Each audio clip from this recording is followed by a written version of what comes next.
మంచిది కాదు. వాళ్ళు మీ దగ్గరికి వచ్చినప్పుడు పక్కలో కూర్చోబెట్టుకో ఈ మినిస్టర్ పిచ్చి నువ్వు కాబోయే ఈ రాష్ట్రానికి లీడర్ నుంచి ఉంటున్నారు. మీరు మీ నాన్నగారు మీ పార్టీ అనుకుంటుంది కదా.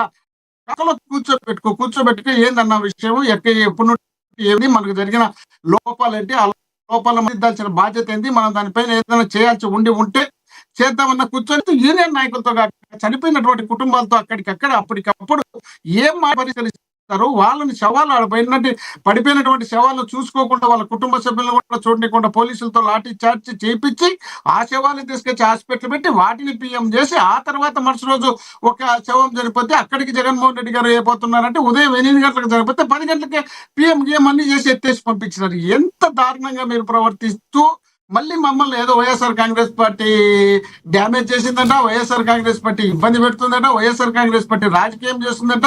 జగన్మోహన్ రెడ్డి గారు ఆడిపోయి ఏమన్నా మీ గురించి మాట్లాడడానికి పోయినాడు. ముందు వాళ్ళ గురించి మాట్లాడుతున్నాడు, వాళ్ళందరితో మాట్లాడినాడు, అక్కడ ఉన్న పరిస్థితులు తెచ్చుకున్నాడు. గతంలో గ్యాస్ లీక్ అయినప్పుడు ఇక్కడ వచ్చినటువంటి సందర్భం ఉన్నప్పుడు స్వయంగా జగన్మోహన్ రెడ్డి గారు అక్కడికి వెళ్ళి అక్కడ ₹1 వీళ్ళు మాట్లాడక మునిపే ₹1 అనౌన్స్ చేసినటువంటి జగన్మోహన్ రెడ్డి గారు అలాంటి కార్యక్రమం ఇక్కడ కూడా జరగాలి, మీ కుటుంబాలను ఆదుకోవాలి. అది ఒకవేళ వాళ్ళు చేయకపోతే 2029లో మనం అధికారంలోకి వచ్చిన తర్వాత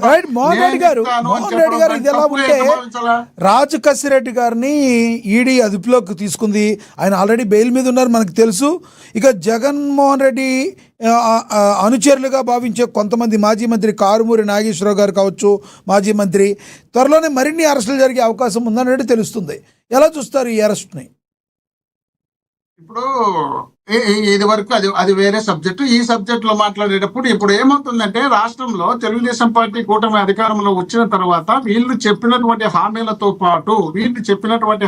పాటు ప్రజలకు సౌకర్యమైనటువంటి పరిపాలన అందించకపోవడంతో పాటు వీళ్ళు ఇచ్చినటువంటి సూపర్ 6 సూపర్ ఫెయిల్ కావడంతో పాటు వీళ్ళు వాటి సూపర్ హిట్ అయినాయని ప్రచారం చేసుకోవాలని 2 చోట్ల 2 మీటింగ్లు పెడితే మా ఇంటి పక్కలో కూడా అనంతపూర్లో ఒక మీటింగ్ పెట్టారు. ఆ మీటింగ్ కూడా సూపర్ ఫ్లాప్ కావడంతో పాటు మేము ఎక్కడికక్కడ ఎప్పటికప్పుడు వీళ్ళను ఎక్కడ మెడలు వంచి మేము పోరాటాలు చేస్తున్నాము. కాబట్టి వీళ్ళు నిన్న ఇచ్చినటువంటి డిఎస్సిలో 10,000 పోస్టులు వీళ్ళు ఇచ్చినారు. గతంలో మేము 6,000 పోస్టులు మేము నోటిఫికేషన్ ఇచ్చాం. అవి కలిపి 16,000 పోస్టులు వీళ్ళు నోటిఫికేషన్ ఇచ్చి వాటిని ఫిలప్ చేస్తే వాటి ఫిలప్ చేయడంలో కూడా లీకేజ్ చేసుకుని దాదాపు 400 పోస్టులు ఒక్కొక్క పోస్టుకు 30 లక్షలు ఎంతో తీసుకున్నారని ఆరోపణలు చేస్తున్నారు బయట.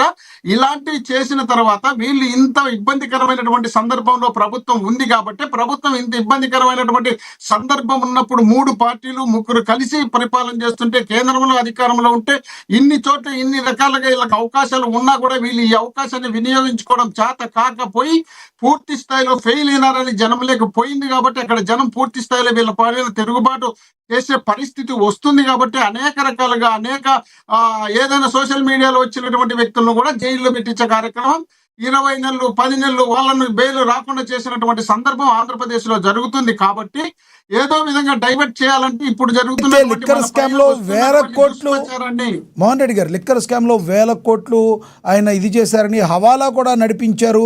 కాబట్టి మా దగ్గర ఆధారాలు ఉన్నాయని కూడా ఈడీ చెప్తుందని చెప్తున్నారు.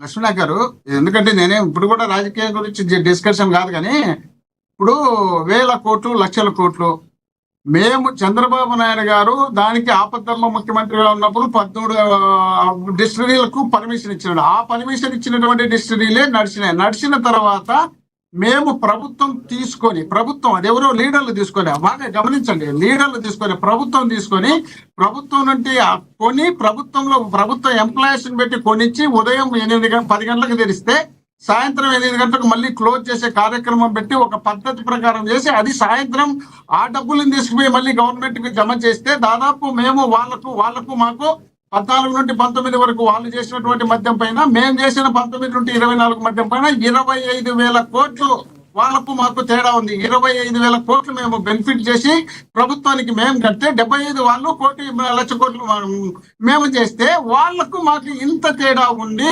మేము ఎక్కడే కానీ మా పార్టీకి సంబంధించి కానీ మేము కానీ ఎక్కడ ఇన్వాల్వ్మెంట్ లేని సందర్భం ఉంటే మేము 1,00,000 కోట్లు 1,000 కోట్లు మేము తిన్నామని మా మీద మా మీద బిజినెస్ అని చెప్తే ఒక్క నిమిషం ఇప్పుడు ప్రస్తుతానికి గ్రామ స్థాయి నుండి చంద్రబాబు నాయుడు గారు అనేక మీటింగ్లలో ఏం చెప్పారంటే ఎక్కడే కానీ బెల్ట్ షాప్ నుండి మీ బెండ్ తీస్తారని చెప్పినటువంటి సందర్భం ఉంటే గ్రామ స్థాయి నుండి పట్టణాల వరకు 1,75,000 బెల్ట్ షాపులు పెట్టి గ్రామాల్లో ఉన్నటువంటి పిల్లోళ్ళ నుండి వృద్ధుల నుండి అనేక మందికి తాపే కార్యక్రమంతో పాటు వాళ్ళ రక్తాన్ని పీల్చి పిప్పి చేసి తింటున్నప్పుడు ఇక్కడ అవినీతి లేదు అక్కడ అవినీతి ఉందంటే ఎట్లా సార్ మరి ఇంత దారుణంగా?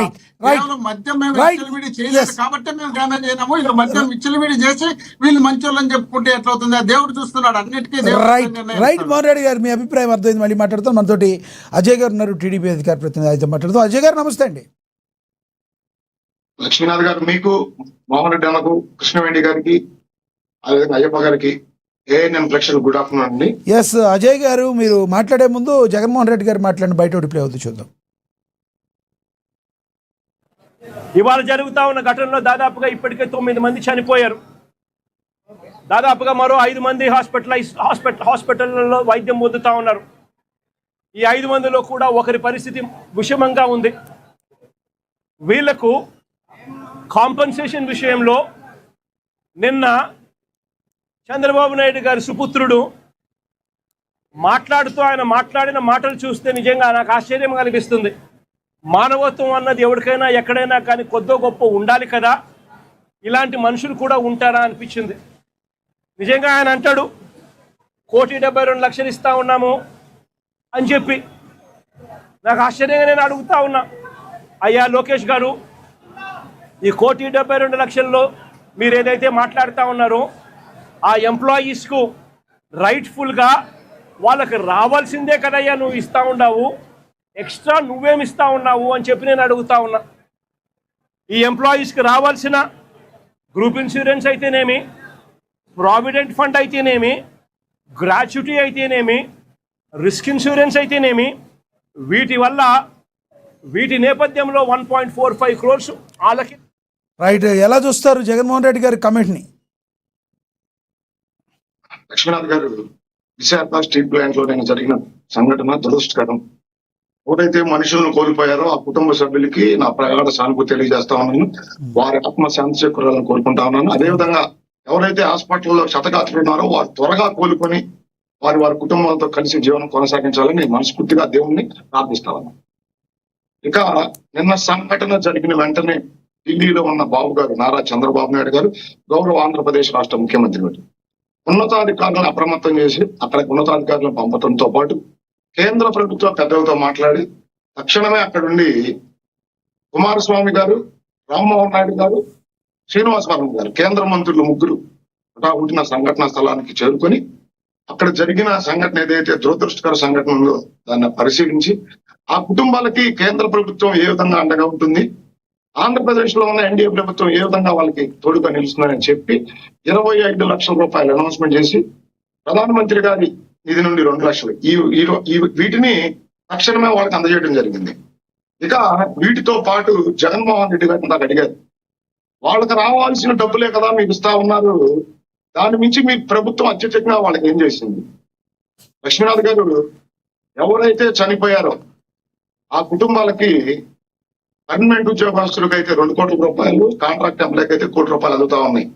కేంద్ర ప్రభుత్వ సాయంతో పాటు అక్కడ రావాల్సిన ప్లాంట్ నుండి రావాల్సిన డబ్బులతో కలిపి వీటితో పాటు చనిపోయిన కుటుంబంలో ప్రతి ఒక్కరికి స్టీల్ ప్లాంట్ లో పర్మనెంట్ ఉద్యోగం, దాంతో పాటు విశాఖ స్టీల్ ప్లాంట్ లోపల ఉన్న క్వార్టర్స్ లో నివాసం ఉండేదానికి వాళ్ళకి అవకాశం కల్పించడం. దీంతో పాటు ఆ కుటుంబంలో చనిపోయిన కుటుంబంలో ఉన్న పిల్లలు చదువుకునేదానికి పూర్తిగా ప్రభుత్వం సాయం చేస్తాం.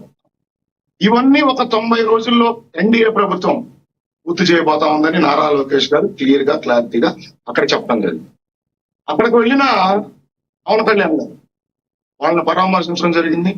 అక్కడ ఏదైతే ఇందాక మీరు చెప్పినట్టు కొంతమంది కార్మిక సంఘ నాయకుల పేరుతో వచ్చి గలాటా చేశారో, గతంలో జగన్మోహన్ రెడ్డి గారు ఏదైతే విశాఖ స్టీల్ ప్లాంట్ లో 4,000 ఎకరాలని పోస్ట్పోనే సంస్థగా అప్పజెప్పాలని చూడటం, అదేవిధంగా ఈయన దగ్గర సిఎస్ గా పనిచేసిన వ్యక్తి ఎల్వి సుబ్రహ్మణ్యం గారు స్టీల్ ప్లాంట్ ని పూర్తిగా లేపేసి ఆ 28,000 ఎకరాల్లో రాజధాని నిర్మాణం చేద్దామని మాట్లాడిన మాటలు ఇవన్నీ ప్రపంచానికి వినపడుతున్నాయి, కనపడతా ఉన్నాయి. ఈరోజు వైఎస్సీపీ ప్రభుత్వం ఆ రోజు అధికారంలో ఉన్న